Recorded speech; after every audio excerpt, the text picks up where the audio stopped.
Tangail Sakhipur Dariyapur union ৬ নং word কয়ামধু গ্রামের পাশেই দেওবাড়ি বন।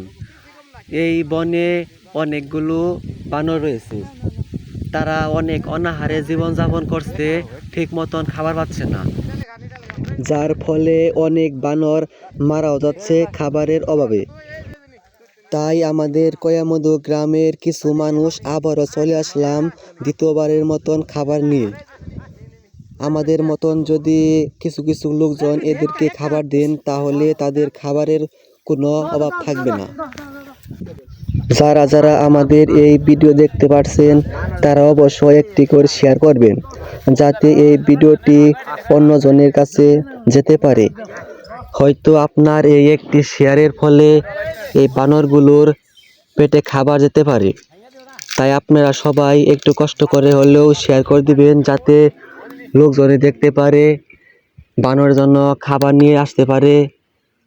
আপনারাও যদি এই বানরের পাশে থাকতে চান, তাহলে চলে আসবেন টাঙ্গাইল সখীপুরে দারিয়াপুর ইউনিয়ন ৬ নং ওয়ার্ডের পাশেই কয়ামধু গ্রাম।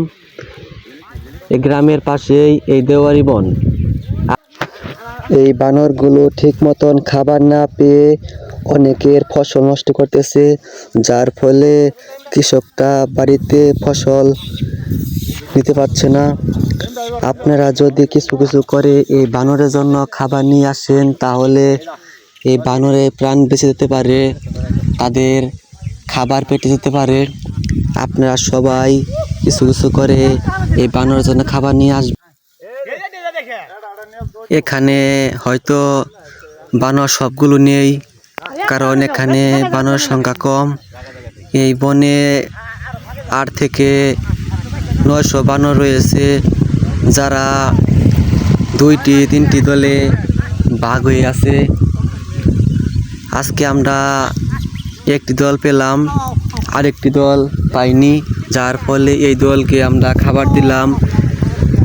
গতকাল আমরা আরেক দলকে খাবার দিয়ে গিয়েছি, আজকে আরেক দলকে খাবার দিলাম।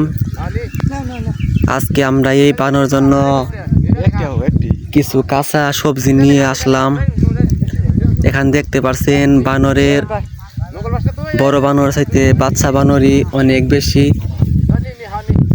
এদের পেটে বাচ্চা রয়েছে এবং ছোট ছোট বাচ্চাও হাঁটতেছে। দেখেন কিভাবে বাচ্চাগুলো খাইতেছে। যদি আমাদের মতন সকলে এই বানরের জন্য কিছু কিছু করে খাবার নিয়ে আসেন, তাহলে এই বানরগুলো মারা যাবে না, বাচ্চাগুলো বেঁচে থাকবে। খাবার দেখেন কিভাবে খাইতেছে। খাবার না পাওয়ার ফলে এই বাচ্চাগুলো মারা যায়, বড় বড় বানরগুলো মারা যায়। আমাদের সখীপুর উপজেলা থেকে যদি এই বানরের জন্য প্রতিদিন খাবারের ব্যবস্থা করা হতো, তাহলে হয়তো আজকে আমরা এই বানরের জন্য ৩ মণ শসা নিয়ে আসলাম।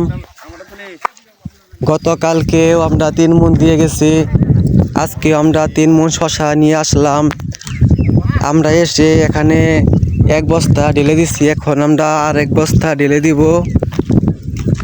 এখানে বানরের সংখ্যা কম, যার ফলে এখানে আজকে আমরা শসা কম নিয়ে আসলাম। এই বনে বড় একটি দল রয়েছে, যে দল আমরা আজকে পাইলাম না, যার ফলে খাবারও কম নিয়ে আসলাম। আপনারা যদি এই বানরের জন্য সাহায্য করতে চান, তাহলে আমার এই ভিডিওর কমেন্ট বক্সে বলে যাবেন, যার ফলে আপনাদের সাহায্য টাকা দিয়ে আমরা আবার হয়তো খাবার নিয়ে আসব।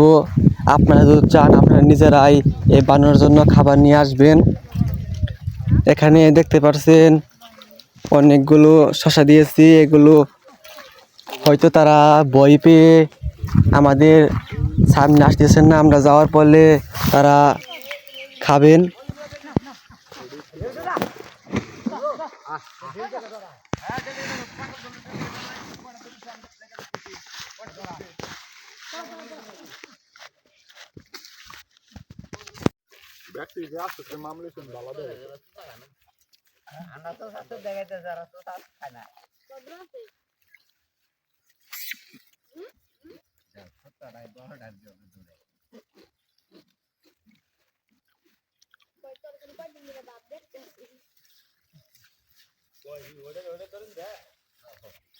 এই পনেরো বেশ বারে বারে যাও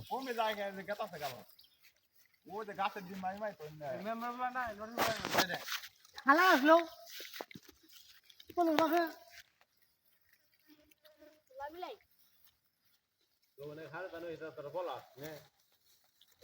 ওটা জপত করে দিন